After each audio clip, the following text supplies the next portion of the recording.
Dalton Ludington. I think it's important for any artist to be true first to themselves and to their business second. Most of us will spend most of our days as ourselves, not as characters on set. It is valuable to have a strong sense of self and be confident with who you are when you're not acting or auditioning, said Marcy Liroff, a casting director, in an article about tattoos in acting, written September 2016. We all have people that we admire. Now think of someone that you admire that has a tattoo or piercing. What if they could not get a job? How would you feel about this? The United States Department of Labor should set a reasonable guideline for regulating and allowing tattoos and piercings in the workplace. First, I will go over the problem of how people are not getting jobs due to their tattoos or piercings. Then, I will give a solution of how a reasonable guideline for regulating and allowing tattoos should be made. I will begin with that people are not being fairly treated in the workplace due to their tattoos or piercings. People are being discriminated against because of their tattoos or piercings when they are trying to find a job. Many employers will not hire someone based entirely on the fact that they have visible tattoos or piercings. In the United States, tattoos are a form of expression and are protected under criminal law, but are not protected in the workplace by federal law, and they are also not protected by the First Amendment. The First Amendment of the Constitution of the United States tells us the freedom of religion, press, speech, petition, and assembly. This is only related to the government, however, and is not related to private businesses such as businesses. As Beth Durgan, a lawyer that focuses on advising employers, says in her March 2014 article on tattoos and piercings at work. Business, education, law, and medicine are some fields where tattoos are the most unwelcome.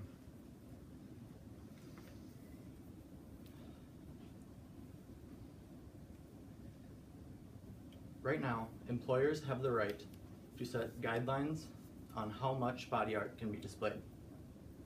And they can completely ban tattoos if they have a legally defensible business reason to do so, such as that they can prove that their customers do not approve of tattoos or piercings, or they must maintain a uniform look. Having a tattoo or piercing can be career suicide. 37% of HR managers say that having a tattoo or piercing can limit your career potential, and 76% of employees feel that their tattoos or piercings could hurt their interview. In the United States, 41% of people have at least one tattoo, and 61% of people have at least one tattoo or a piercing. And in this case, piercings are defined as any piercing except for the earlobe, and it does include the ear cartilage piercing, as explained by Nathan Madden, director of the nonprofit organization STOPA, or Support Tattoos and Piercings at Work, on their website in November 2016. 4% of people say that they have been discriminated against in their current job due to their tattoos or piercings. Some professions where tattoos and piercings are the most welcome are construction, auto, military, film, music, and styling, suggested Tess Vigeland, author and CEO of Tess Vigeland Productions, in her October 2012 article on tattoos in the workplace.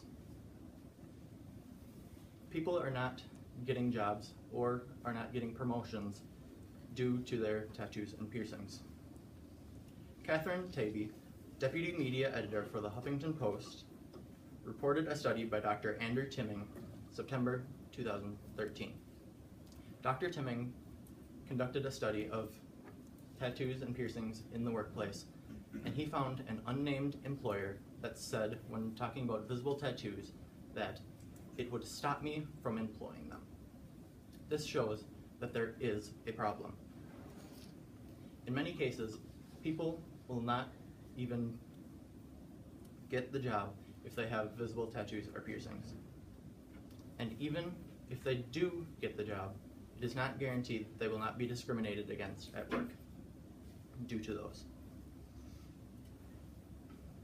Now,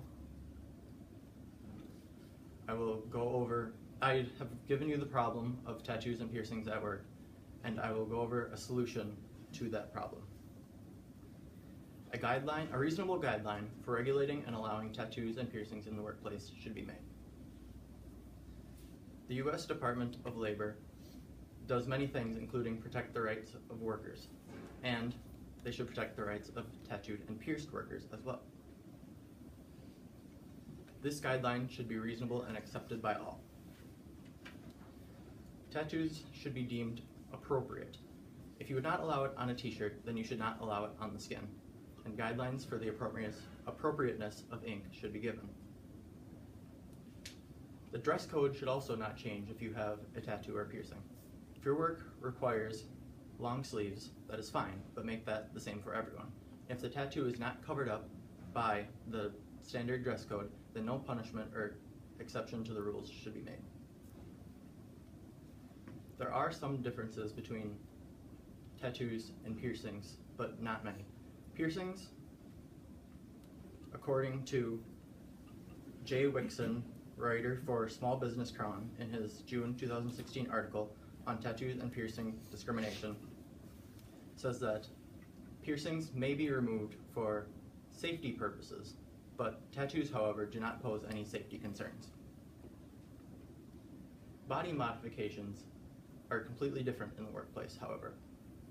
Some of these include horns, implants, and tongue splitting. These could potentially frighten and offend some people, which would be left to the employer to decide.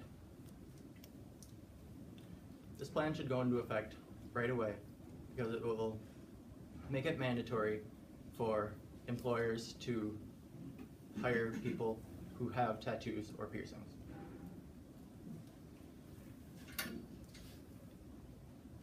This should be accepted because it is either in favor of what they're looking for, or it does not affect them.